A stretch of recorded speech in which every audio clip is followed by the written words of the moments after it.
तानाजी सावंत यांच्या मंत्रालयाने जी टेंडर प्रक्रिया पारित केली आणि त्यानुसार जी बनावट औषधी खरेदी केली, ती ज्या कंपनीकडून खरेदी केली त्या कंपनींना सर्टिफाईड करण्याचं काम हे अन्न औषध प्रशासन मंत्रालयाचं असतं।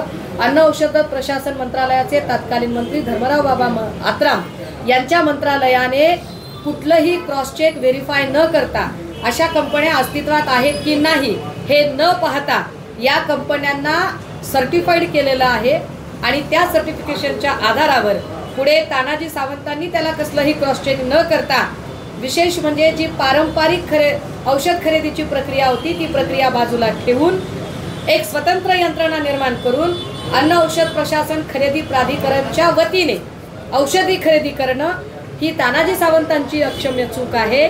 त्यामुळे अंबाजोगाईमध्ये जी तक्रार आता दाखल झालेली आहे या तक्रारीमध्ये फक्त त्या कंपन्यांच्याच संबंधाने तक्रार आहे।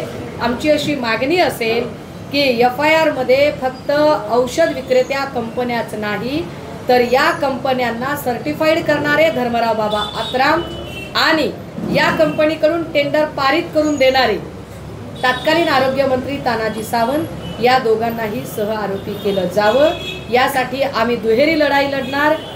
येणाऱ्या हिवाळी अधिवेशनामध्ये सभागृहाच्या आत यावरती आमची लढाई चालू असेल तर गरज पडल्यास सभागृहाच्या बाहेर रस्त्यावरची लढाई सुद्धा आम्ही लढू आणि या दोनही व्यक्तींना नव्या मंत्रिमंडळात समाविष्ट केलं जाऊ नये ही सुद्धा आमची आग्रहाची मागणी असेल।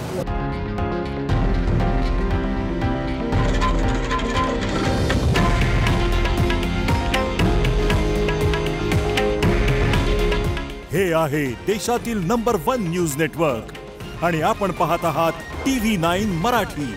काळजी तुमची, हित महाराष्ट्राचं।